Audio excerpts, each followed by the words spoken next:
toward the end of 1 Samuel chapter 14 today. 1 Samuel chapter 14.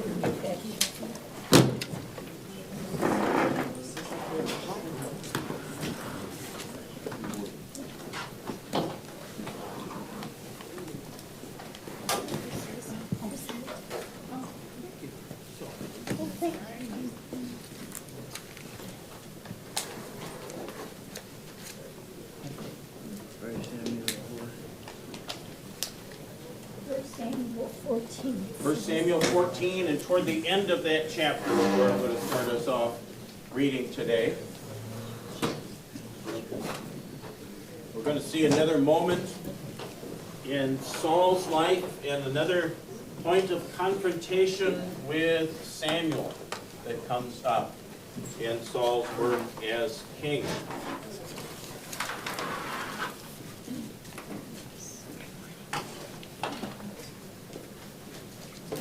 1 Samuel chapter 14, verses 47 to 52, which I will be reading, because there's a bunch of funky Hebrew names in there. This summarizes Saul's military campaigns and also his family. Let's think about, as we read this, think about Saul's character from this summary. So here we go. Chapter 14, beginning at verse 47. When Saul had taken the kingship over Israel, he fought against all his enemies on every side, against Moab, against the Ammonites, against Edom, against the kings of Zobah, and against the Philistines. Wherever he turned, he routed them. And he did valiantly and struck the Amalekites, and delivered Israel out of the hands of those who plundered them. Now the sons of Saul were Jonathan, Ishvi, and Malchishua. And the names of his two daughters were these. The name of the firstborn was Merab, and the name of the younger was Michal. And the name of Saul's wife was Ahinoam, the daughter of Ahimaaz. And the name of the commander of his army was Abner, the son of Ner, Saul's uncle. Kish was the father of Saul, and Ner, the father of Abner, was the son of Abiel. There was hard fighting against the Philistines all the days of Saul. And when Saul saw any strong man or any valiant man, he attached him to himself. So there is that summary of the wars that Saul fights, and also information about his family. As you look over that couple of paragraphs there, is there anything that communicates to you about the character of Saul? Anything you're seeing about Saul and his character? You said that when he saw a valiant or strong man, he attached himself to him? Yes.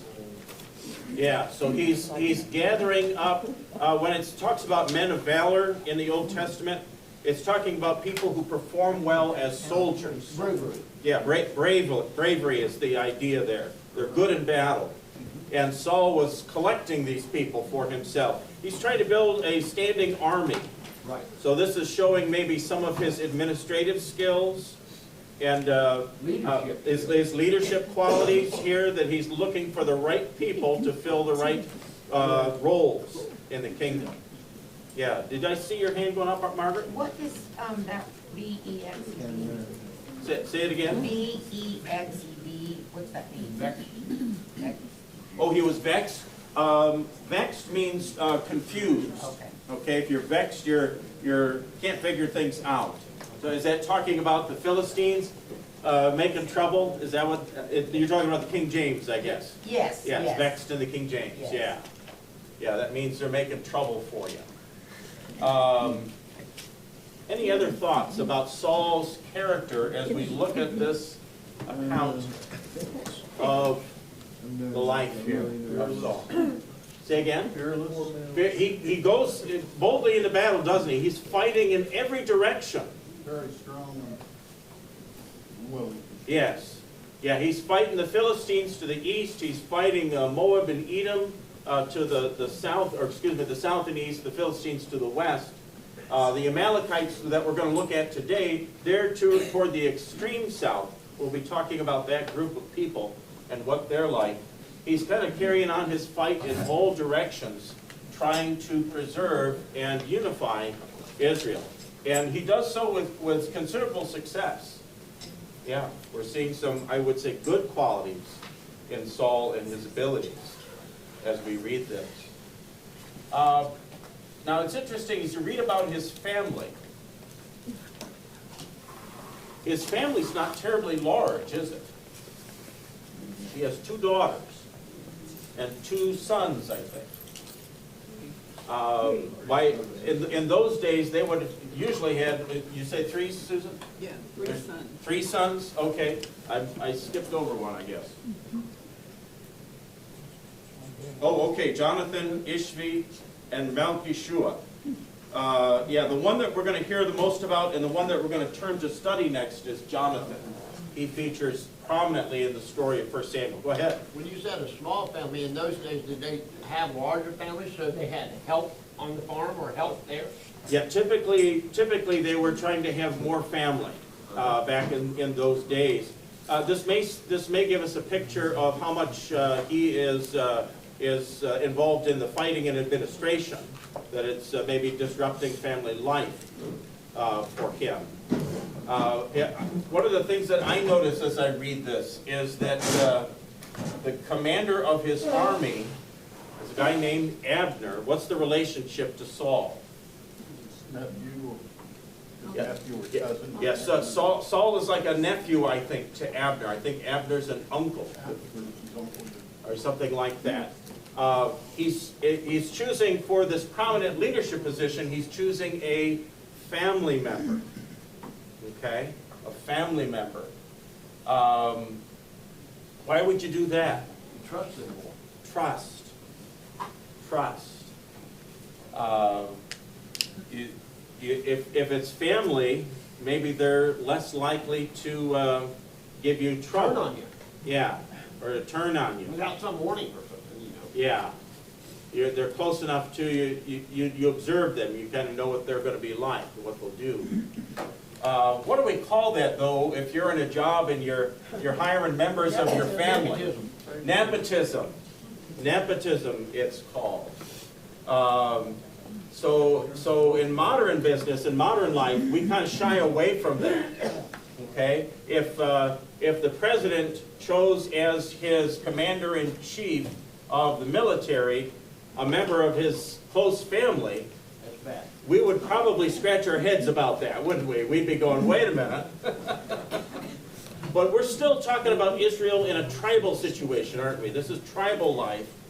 And, you know, in any gathering of human beings, there's going to be political issues and issues of trust and interaction. And that's certainly the case here for Old Testament Israel.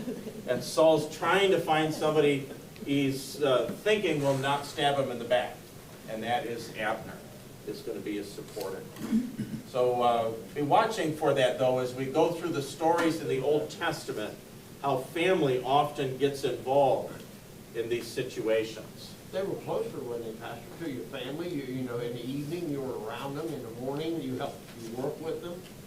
So that's who you knew the best. Sure, sure, and that's where that trust factor comes in. Yeah, how many businesses do you see that say person's last name and sons? Yeah. Or daughters, or something like that. That's very common we see in those smaller relationships, but this is a national relationship, isn't it? Saul's king of Israel. He's king over 12 tribes and dealing with tens of thousands of people. Even hundreds of thousands of people we'll see as we get into our further story here. So yeah, today we would call what he's doing here a little bit of nepotism. Let's have somebody now read chapter 15, verses 1 through 3. Verses 1 through 3. And Samuel said to Saul, "The Lord sent me to anoint you king over his people Israel. Now therefore listen to the words of the Lord. Thus says the Lord of hosts, I have noted that what Amalek did to Israel in opposing them on the way when they came up out of Egypt. Now go and strike Amalek and devote to destruction all that they have. Do not spare them, but kill both man and woman, child and infant, ox and sheep, camel and donkey. Yeah.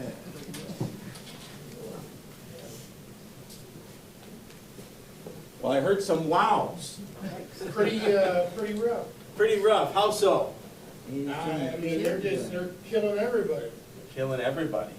Wipe everything out. Wipe everything out, not just the soldiers, but Ox and donkeys. all the family. They're even going to kill the animals. And the children. And the children. Yeah.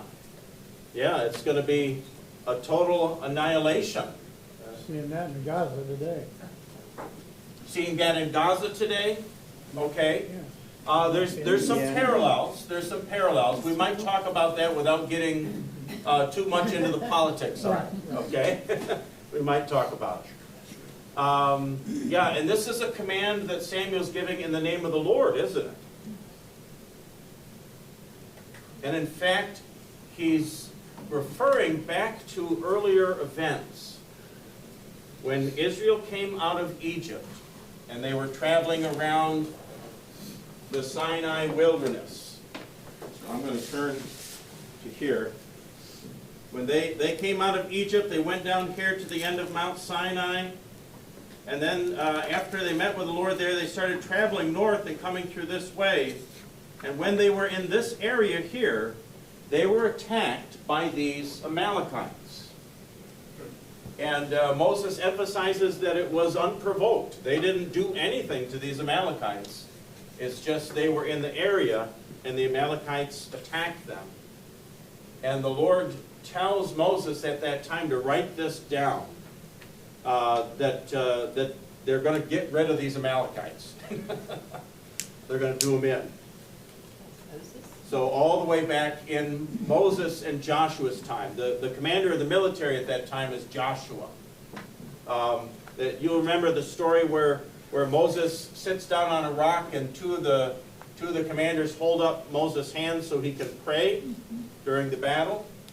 They're fighting the Amalekites. That's when that happens. It's not long after Egypt. Say again? How many years has this been between Moses and Samuel here? It's been about 400 years. There's a long stretch in time here.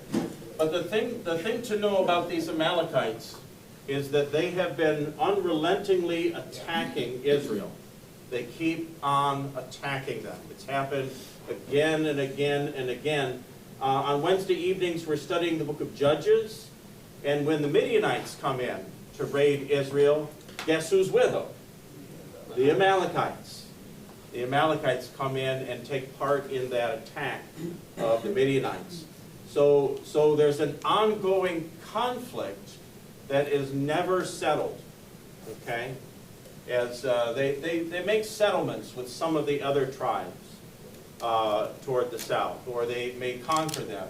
But this never happens with the Amalekites for whatever reason. The Amalekites seem to be more aggressive than some of the other groups. And we'll see that as we read in a little bit more. We'll see that Saul shows a kindness to another group that's in the area as we read a bit more. The Amalekites are related to the Edomites. They're related to Esau, all the way back in Genesis. They're part of that family. And today we might call them something like Arabs. Okay? They're people that lived out in the wilderness area, and they were known for raiding. They would come in and raid people and take their belongings and put people to death, and heaven knows what else might happen in raiding. They are like to the Gaza now. Say again? So they are like what's going on in Gaza now. It's a long-term conflict there in Gaza these days, and they can't make peace. There's been different efforts to try to make peace, and it just has continually failed since 1947, and probably earlier, if I remember the history right. And so now the Israelis are saying, this Hamas group, we're just going to get rid of them. We're just going to get rid of them. And a similar thing is what is being said here about the Amalekites. Okay, a very similar thing is being said here. We don't know a lot about the Amalekites, because the only resource that we have that talks about them is the Old Testament. We have not found them in like Egyptian history. We have not found them in Assyrian history or some of those other histories that come from this area of the world. They have not found archaeological digs that tell us much about these Amalekites. They're kind of an obscure people only described in the Bible as a conflicting group with the children of Israel. And every single description of them with Israel, they're fighting. Every single one that we see from the earliest books right up to the present time. So they're kind of a curious group that the Lord is sending Saul to get rid of here. I saw a hand shot up over here. Go Wouldn't ahead. it be, Pastor, as they travel, you come up on a new group of people that you don't know, have never seen, and that possibly happened back then quite a bit? Yeah, Wouldn't the first thing be defense? Sure, when you meet somebody new you're not sure of, there's usually barriers in to those trust. surroundings, there's nothing new in the wide open country. Yes. Moses would have known of these Amalekites. You remember that Moses lived with families of Midian. He settled over in this region after he fled from Egypt. So he probably was familiar with them. But for whatever reason, when they see Israel, they attack them. And it just happens and happens again and again and again. Yeah. I saw another hand. Go ahead, Jim. Really, it's been that way for centuries. Because everybody else are Muslims now. In this part of the world? They're all Muslims, aren't they? Yes. So they would have been under the, well, the Amalekites didn't survive that long. Islam comes around in the 7th century A.D. The Amalekites are pretty much gone by about, maybe the 5th century B.C. Maybe they assimilated. Say again? They assimilated with the Well, rest of yeah, them. they probably intermarried or moved around with other groups, but the record of them just disappears. And what happens here under Saul is a big part of that, a big part of that change. Yeah? Could it be that the Amalekites felt afraid of Israel because they see that they're drawing favor from their God and doing so much? Could be that they're feeling intimidated by them. The key thing that keeps being talked about is their raiding, that they raid Israel. So it's like a tribal desert people, and then when they want goods from somebody else, they just show up. So meaning they're poor and they want to steal from the rich. Possibly so. Possibly so. They're certainly attacking unexpectedly. They would show up out of nowhere, coming out of the desert. Talks about them coming in on camels. So they're people who are using camels in their warfare, and their attacks are endless. They go on for centuries this way, and that seems to be a part of why God says, "Let's just end this. Let's just end it." Okay. Let's read on about what happened. Or Joyce, did you have your hand up? Well, Agag, if you look in the book of Esther, chapter 3, Haman was an An Agite, yeah. So he's from this group? Potentially so. We'll talk about Agag here in a minute, okay? We're going to hopefully get through chapter 15 today, and he's going to come up a little bit later in the chapter, okay? All right. So let's see. We finished chapter 14. We read the first 3 verses of chapter 15. Someone read for us now verses 4 through 9. verses 4 through 9. So Saul summoned the people and numbered them until 2,000 men on foot, 10,000 men of Judah. And Saul came to the city of Amalek Mhm. and lay in wait in the valley. Then Saul said to the Kenites, go down from among the Amalekites, lest I destroy you with them. For you showed kindness to all the people of Israel when they came out of Egypt.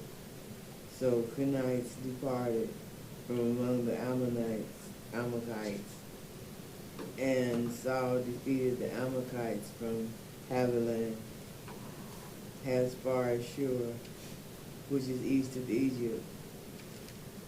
And he took Agag, the king of the Amalekites, alive, and devoted to destruction all the people with the edge of the sword. But Saul and the people spared Agag and the best of sheep and of the oxen and of the fattened calves and the lambs and all that was good, and would not utterly destroy them. All that was despised and worthless they devoted to destruction. Okay, thank you, Kathy. So here we get a little bit more of the story, and there's a second group that's mentioned involved. Who's this second group? The Kenites. Kenites. And these are families that are related. They're also related to the Midianites. But you see that the command to destroy doesn't extend to these groups. In fact, Saul goes out of his way to do what for these folks? He warns them, doesn't he? He says, get out of here. Separate yourself from these Amalekites. And, go off in the wilderness or wherever you're going to go, but get away. Don't be a part of this, because we are focused on getting rid of this group because of their behavior. So it's not today they use the term genocide, genocide, like that? Okay, thank you. Genocide, and that's used to describe wiping out like a nationality of people, okay? To wipe them out that way.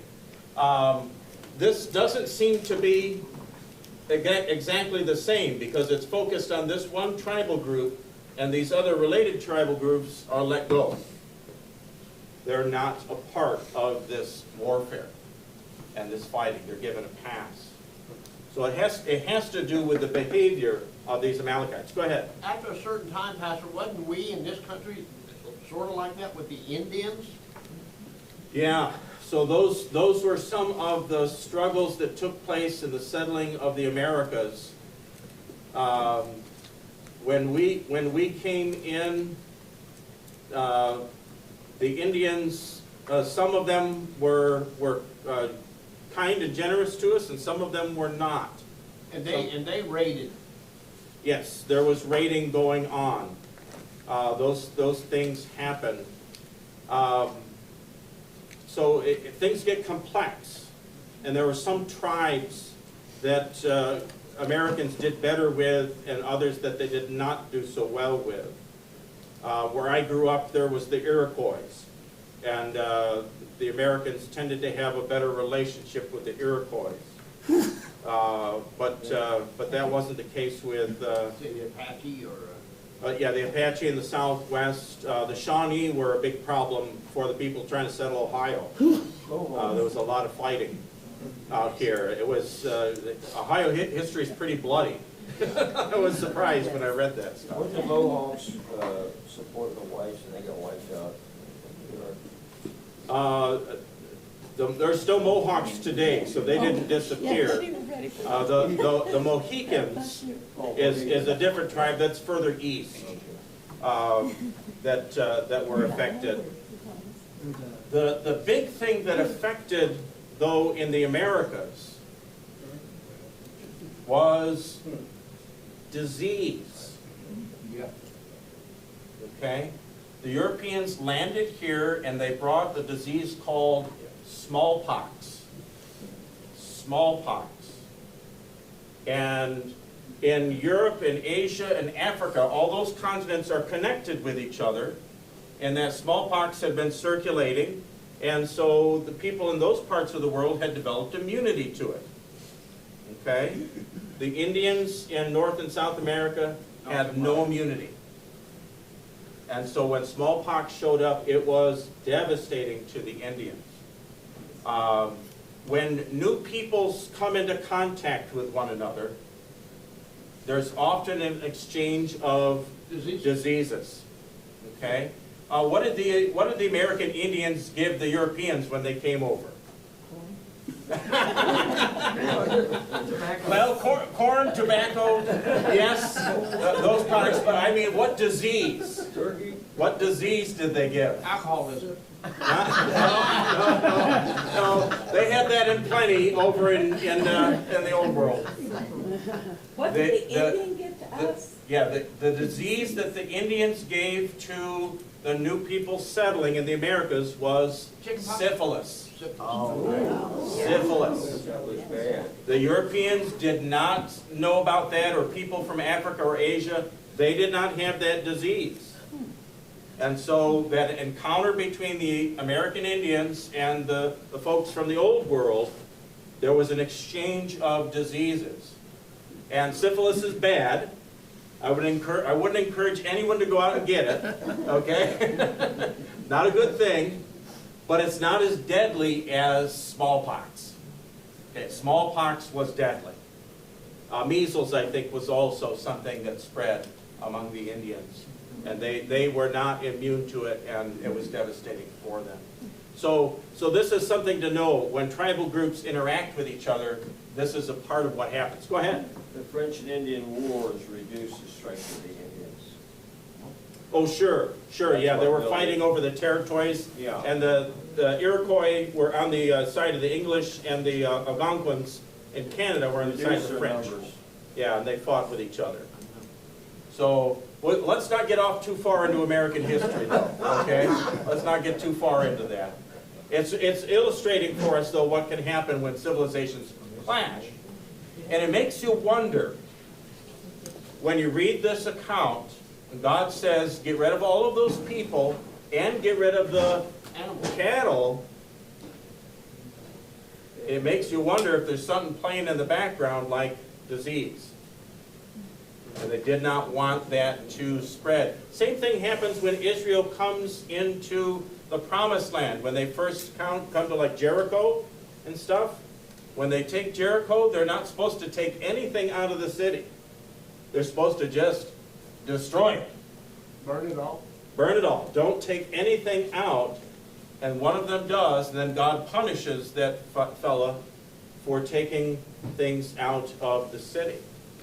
So it may be a situation like that. Now, the Lord did not see fit to go into that kind of a detail, but these are observations we can make when civilizations clash. Sometimes there's an exchange of illnesses. You wouldn't, if let's say, I'm giving an illustration, a thought. Let's say the Amalekite sheep had hoof and mouth disease. And then you brought them home, and they got into Israel's herds. Guess what happens? Now it spreads, doesn't it? Now it spreads. So that might help us understand some of what's going on here, although it's not given to us And some in diseases detail. can spread from animal to human. Say again? Some diseases can spread from animal to human. I grew up with ringworm and pink eye Yeah. because I lived on a dairy farm. I got it from the cows. Yeah? Doesn't it also make it kind of more in God's name as opposed to a raid for profit, in that you're destroying everything instead of taking what the best is and looting, basically? I mean, you're saying, look, this is taken care of in God's name, not for Yes. largesse. So the issue is obedience to God and Israel's security. That's how Samuel is describing it. Obedience to God and Israel's security. And he doesn't make it a matter of profit taking like the Amalekites were apparently doing when they were raiding. They were coming in and taking everything. In Judges that we're studying on Wednesday nights, talks about the Midianites and compares them to locusts when they come in. They just gobble up everything. They just take everything. And so something like that is probably what's going on with this raiding group out of the wilderness. So that's given us a picture of the kinds of things that went on in ancient warfare. Let me ask you this, or think about this. Today, if we are in a war and the opposing soldiers lay down their arms, what do? Capture them. We capture them and Help it. we help them. They become prisoners of war, don't they? They become prisoners of war. Did they have prisons back in this time? No. No, they did not. They did not have them. And so that's probably another reason why the warfare is more brutal this way. So how did they hold them prisoners of war? Back at this time, Yeah. they typically didn't. Eliminated them. They eliminated people. Couldn't they make them slaves though? Slavery was another way that this could be handled, but that usually was extended to women and children, not so much warriors. Whereas in today's culture, we have warriors against warriors. Warriors get captured, and we find a place for them and feed them, sometimes better than others. Okay, right? We've seen some horrible prison camp situations in modern life, and that's what the ancients are trying to avoid. They're living hand to mouth, right? Yeah, you couldn't take on a bunch of people. You if could had not 50. take on another 5,000 people and feed them. Yeah. And so that's why these things were done in ancient warfare. To us it sounds inhumane and crazy, but to them it was a matter of survival. That's how they saw it. The Christians hadn't settled yet, had they, Pastor? They were traveling, right? Israel is settled at this point. They're in the promised land. Well, when you take them on there, like she said, to make slaves out of them, they could work. But if you were traveling or moving, you had no use for them. Yes, if you were traveling people. But Israel is settled by this time. Saul is simply trying to shore up the kingdom. They're a kingdom and they're settled at this time. So let's keep moving. That prompted a lot of talk. As it should, right? Because it's kind of a wild thing that's being described here. Let's have someone read verses 10 to 13. Then came the word of the Lord unto Samuel, saying, It repenteth me that I have set up Saul to be king, for he is turned back from following me, and hath not performed my commandments. And it grieved Samuel, and he cried unto the Lord all night. And when Samuel rose early to meet Saul in the morning, it was told Samuel, saying, Saul came to Carmel, and behold, he set him up a palace, and is gone about and passed on, and gone down to Gilgal. And Samuel came to the Saul, and Saul said unto him, Blessed be thou of the Lord, I have performed the commandment of the Lord. Okay, did Saul do what the Lord asked? No. No, he did not. He did not follow the word of the Lord. In particular, he brings back the king, this Agag, and he brings, what else did they bring back? Animals. The animals, the best animals. They killed the animals they didn't want, but they brought back the best of the animals. But Saul sees himself as fulfilling the word. He says he's himself as obedient in all of this. And how is Samuel feeling about it? That he was lying to him. Yeah, he's angry. He cries all night to the Lord, doesn't he? So he spends the night in prayer. Yeah, he's beside himself because Saul hasn't listened. Let's read on and see what goes on further. Verses 14 through 15, please. 14 to 15. And Saul said, what? Or excuse me, to 16. 14 to 16. And Saul said, what meaneth then this bleating of the sheep, and my ear, and the roaring of the ox, which I hear? And Saul said, they have brought them from the Amalekites. The people share the best of the sheep and the oxen, sacrifice it to the Lord. God and the rest we have utterly destroyed. Then Samuel said unto Saul, stay, and I will tell thee that what the Lord has said to me this night. And he said unto him, stay on. Okay, thank you, Jim. So Samuel hears the bleating of the sheep and the lowing of the oxen, and knows that Saul has not followed the word of the Lord. Why does Saul say they brought him back? They're going to be sacrifices. And shared with the rest of the family or the Israelites. Yeah. Who does Saul say, whose idea was it to do this? The people, he says. The people did it. I didn't do this. They did it. Those people did this. Wasn't my idea. Don't get upset with me, Samuel. I did what I was supposed to. You think Samuel's going to let him get away with that? No. I don't think so. Because the command was through Samuel to Saul, wasn't it? And he needed to guide the people. If they indeed came to him as they did and said, oh, this ox over here looks good, we ought to save that one. Saul needed to say, no, that's not what we're doing, and help them understand it. So there we go. Verses 17 to 21. 17 to 21. And Samuel said, for you, though you are little in your own eyes, you are not the head of the tribes of Israel. The Lord anointed you king over Israel, and the Lord sent you on a mission and said, go, devote to destruction the sinners, the Amalekites, and fight against them until they are consumed. Why then did you not obey the voice of the Lord? Why did you pounce on the spoil and do what was evil in the sight of the Lord? And Saul said to Samuel, I have obeyed the voice of the Lord. I have gone on the mission on which the Lord sent me. I have brought Agag, the king of Amalek, and I have devoted the Amalekites to destruction. But the people took of the spoil, sheep and oxen, and the best of the things devoted to destruction, to sacrifice to the Lord your God in Gilgal. Okay, thank you, Rob. So here we're seeing this ongoing discussion. Is Saul changing his mind at all? No. Not at all. Not at all. He's sticking to his guns. I did what I was supposed to, and the people made these other decisions, and they did it for good reasons.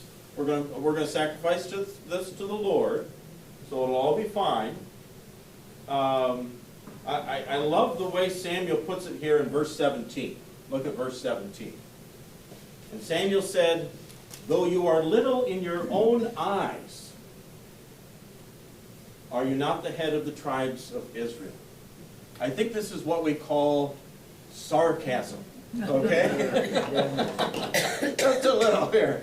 So Samuel's being sarcastic with Saul, because Saul has built a monument, hasn't he? After his victory, he set up some sort of a monument out there in the wilderness to symbolize the victory. He's trying to look big and look important. And Samuel's dinging him for it. I saw a hand go up over here. Yeah. Well, you know, Pastor, isn't that the same? And I'll be quick here. You know, when a boss or a leader goes, well, the people want it. No, you're the leader. It's up to you. Don't wash over it and say this guy did this. You were supposed to take care of that. You know, the buck stops here is exactly what it is. Yes, that's Truman, right? Yeah. The buck stops here. There's a great line in the film A Bug's Life. You ever seen that movie with the kids? It says they're having a discussion of leadership, and one of them says, when you're a leader, everything's your fault. Yeah. Everything's your fault. And that's how it is. And that's about right. That's about how it is. You have to take responsibility, don't you? You take responsibility for what happens under your leadership. Everyone would want to be a leader if you didn't have to be responsible for the actions of everyone else. Those would be ideal circumstances, wouldn't they? I see a hand up here, Jim. I'm reading a book in that regard. The Marine Corps, or the SEALs believe that you as a leader take responsibility. Just like the guy at Ohio State lost the football game, so the coach tries to blame him. And then he didn't take the responsibility himself. That's not a good leader. Okay. It's the coach's fault. And that, they're using these examples all through this book in regard to business. Yeah, we're all in this together, but if there's a mistake, it's the leader has to handle it, doesn't it? The leader has to handle it. That's the responsibility of leadership. And it's no fun when it comes that way, but that's how it is.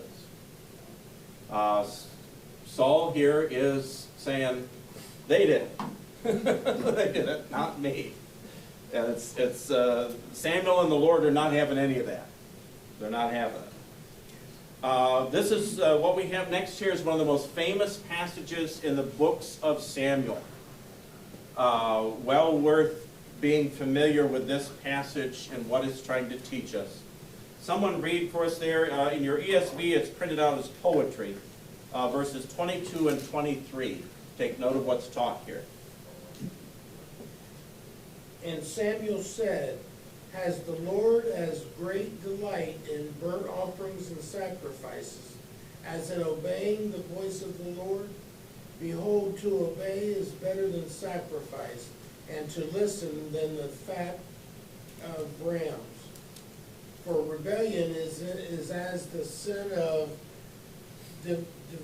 divination, and presumption is as iniquity and idolatry.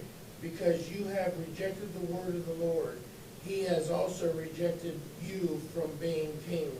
Okay, so this is a famous statement here from Samuel. To obey is better than sacrifice.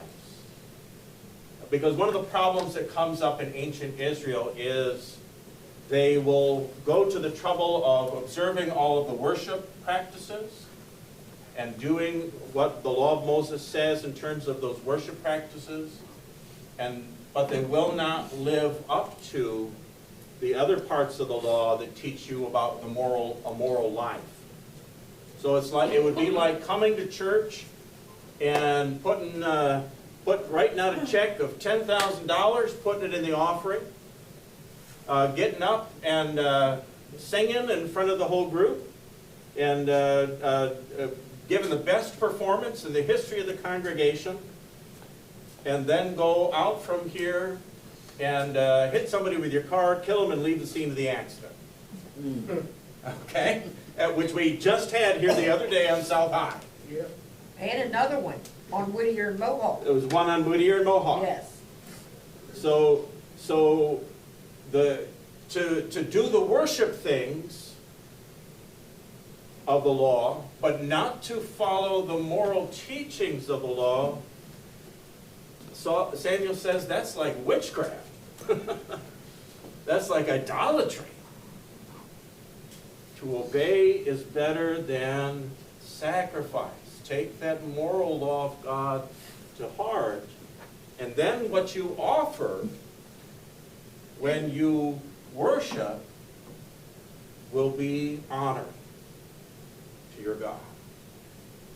God will look more favorable even if you just had a scrap to sacrifice, as long as you obeyed his word to get there.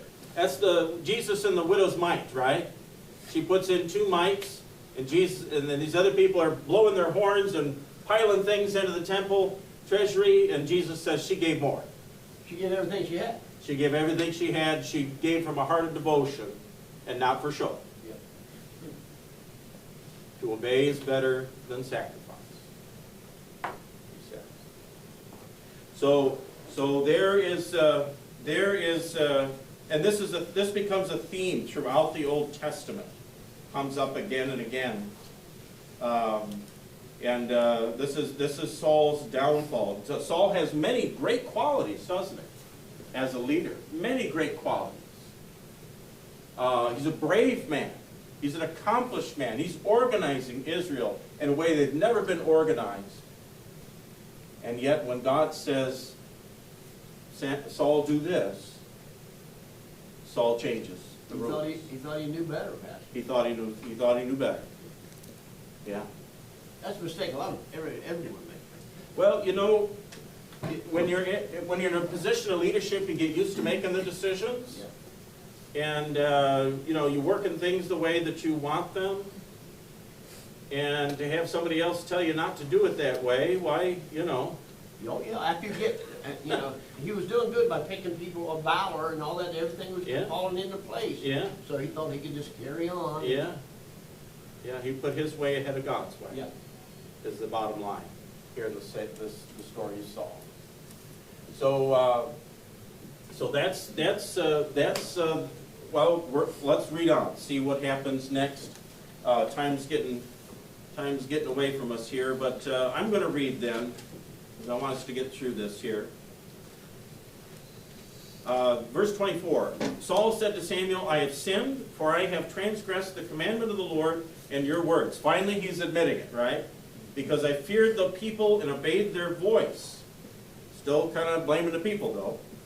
Now, therefore, please pardon my sin and return with me, that I may worship the Lord. And Samuel said to Saul, I will not return with you, for you have rejected the word of the Lord, and the Lord has rejected you from being king over Israel. As Samuel turned to go away, Saul seized the skirt of his robe and tore it.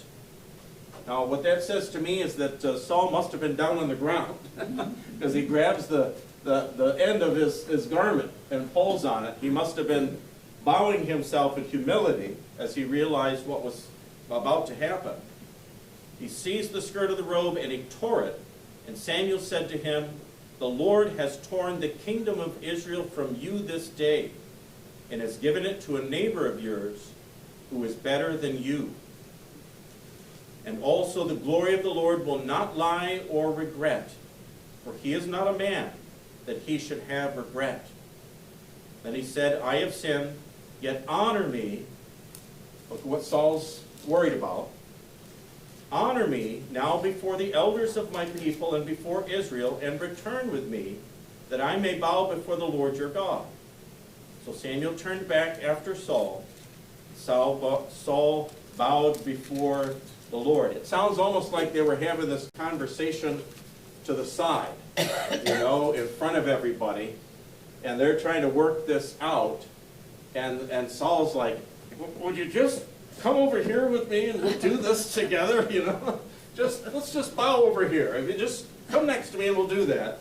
And Samuel's like, Well, he finally agrees and he does it, apparently to make peace. Now we come to Agag, and what happens with Agag. Someone read for us to the end of the chapter, verses 32 to, the end of the chapter, verse 35. Then said Samuel, bring ye hither to me Agag, the king of the Amalekites. And Agag came unto him delicately. And Agag said, surely the bitterness of death is past. And Samuel said, as thy sword hath made women and children, so shall thy mother be childless among women. And Samuel hewed Agag in pieces before the Lord in Gilgal. That means he killed him, he cut him up? Yeah. Then Samuel went to Ramah, and Samuel went up to his house to Gibeah of Saul.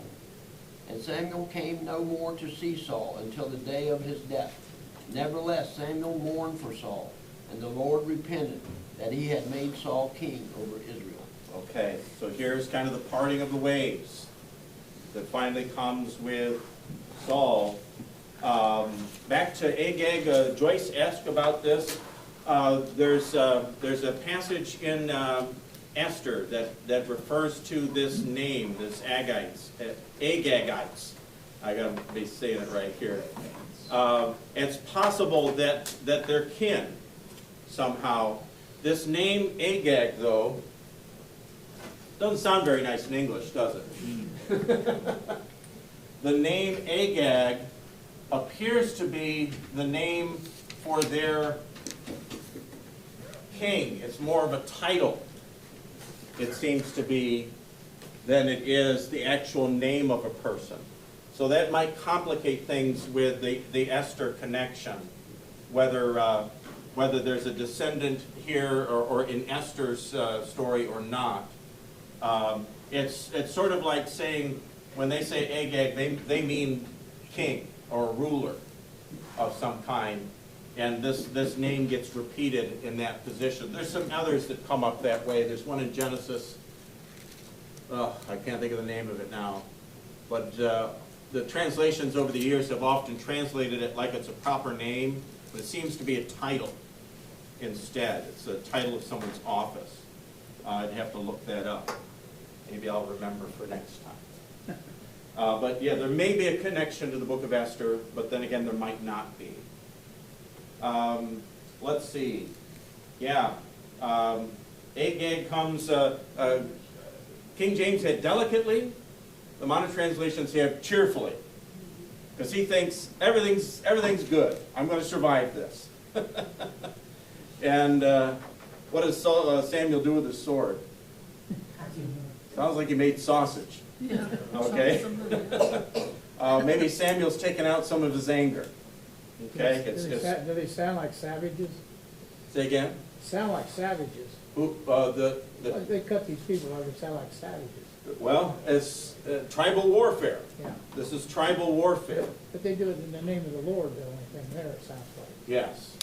I Yeah. don't know So. you don't know which way to go with that. Well, it makes, I think it's an indicator that of Samuel's anger and his frustration, that he behaves like he does.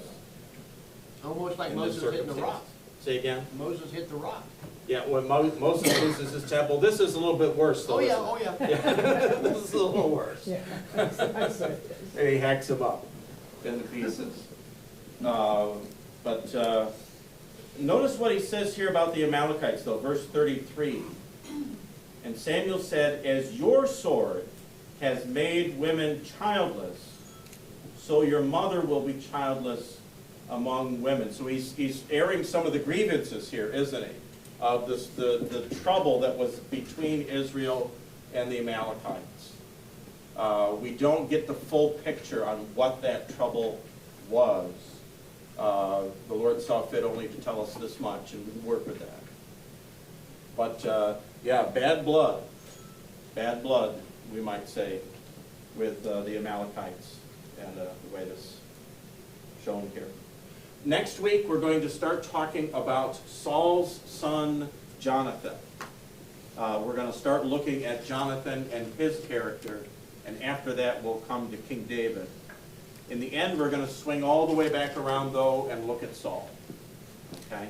He'll be the last part of the book and the last part of the study, because the story comes back around to him. Let's bow our heads in a prayer. Heavenly Father, we thank you for the stories of the Holy Scripture and the lessons that they teach us about character, about life in your kingdom, and your call for obedience among your people.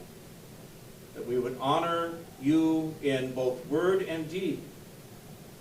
We ask, O Lord our God, that you would give us that strength, give us that guidance, give us your good spirit, O God. In Jesus' name we pray. Amen.